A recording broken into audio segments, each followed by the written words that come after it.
Imagine a world leader, a young revolutionary hailed as a hero by millions, suddenly targeted by a global manhunt. Interpol issues an arrest warrant for Ibrahim Traoré, the fearless captain steering Burkina Faso toward independence, only for the plan to spectacularly unravel. Overnight, the warrant sparks outrage, ignites protests, and threatens to reshape international power dynamics. Why did they go after him? And how did their move backfire so fast? Buckle up for a story of betrayal, defiance, and a nation's unbreakable spirit. The sun was just rising over Ouagadougou, painting the sky in hues of orange and gold, when a shocking alert buzzed through every phone, radio, and TV in Burkina Faso. Interpol had issued an arrest warrant for Captain Ibrahim Traoré, the young revolutionary who'd become the heartbeat of a nation. The news hit like a grenade, shattering the morning calm.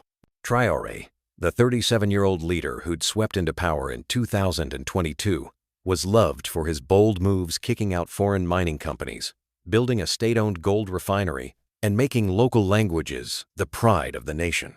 Now, the world's most powerful police organization was calling him a criminal, accusing him of vague crimes like destabilizing the region. On dusty streets, vendors froze mid-sale, their baskets of mangoes forgotten. Schoolchildren stopped their games, whispering, "Our captain? Arrested?"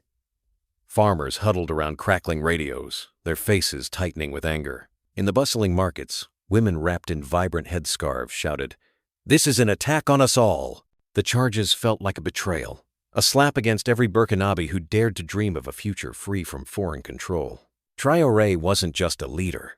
He was a symbol of hope, a man who'd promised to return Burkina Faso's wealth to its people. Social media erupted with "Stand with Traoré," and grainy videos of his speeches spread like wildfire, reminding everyone of his defiance against global powers.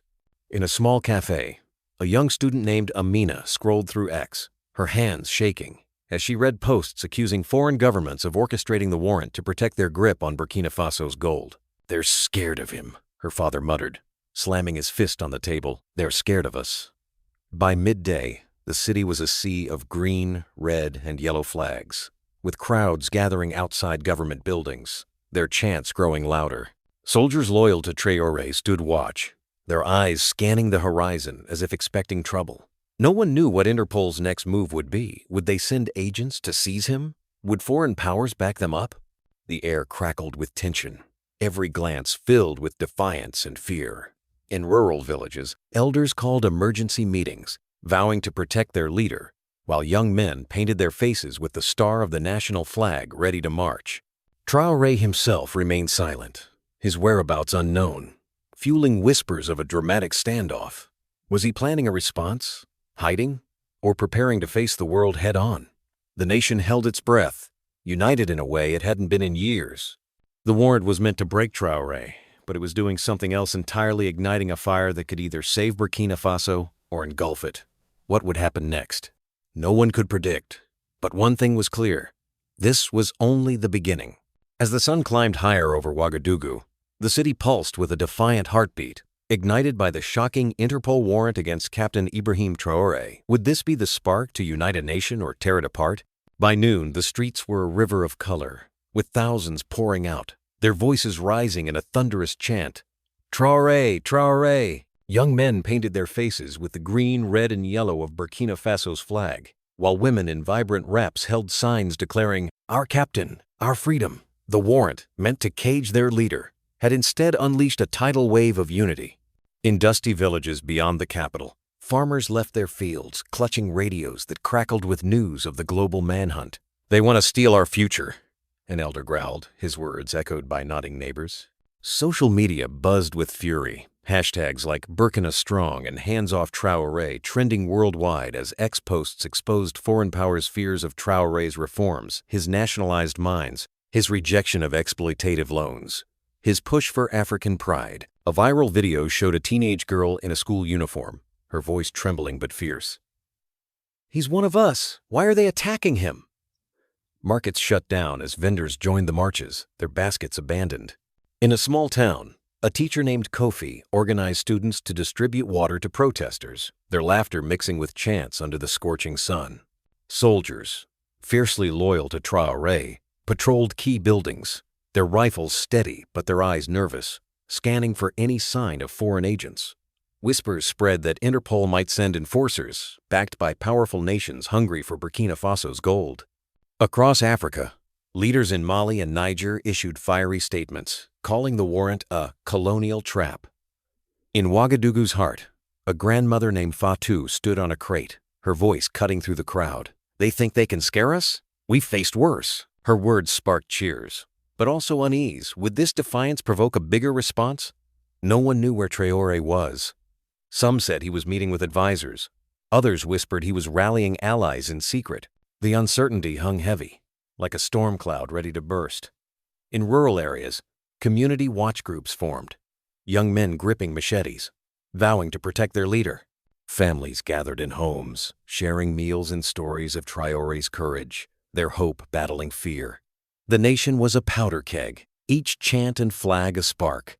Would Traore emerge to lead the fight? Or was he already a step ahead, outsmarting his enemies? The world watched, breathless, as Burkina Faso stood on the edge of something historic. The warrant had backfired, turning a single man's fight into a nation's rebellion, but at what cost?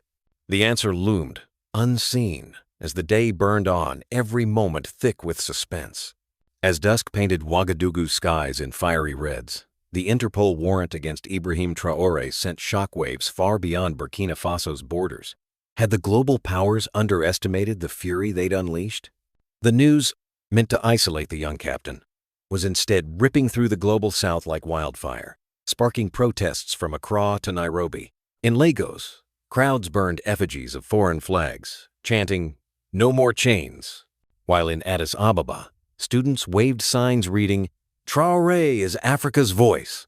On X, posts surged with outrage, accusing Western nations of targeting Traoré to protect their grip on Burkina Faso's gold mines.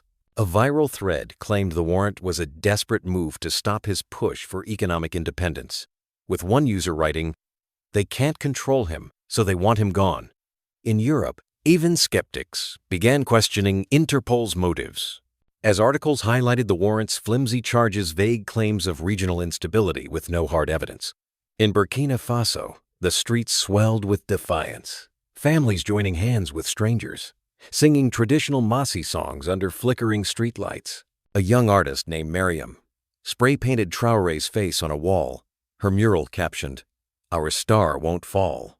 But tension simmered beneath the unity. Rumors swirled that foreign agents were circling, ready to enforce the warrant. Soldiers tightened their grip on rifles, guarding radio stations and government offices, their faces etched with unease.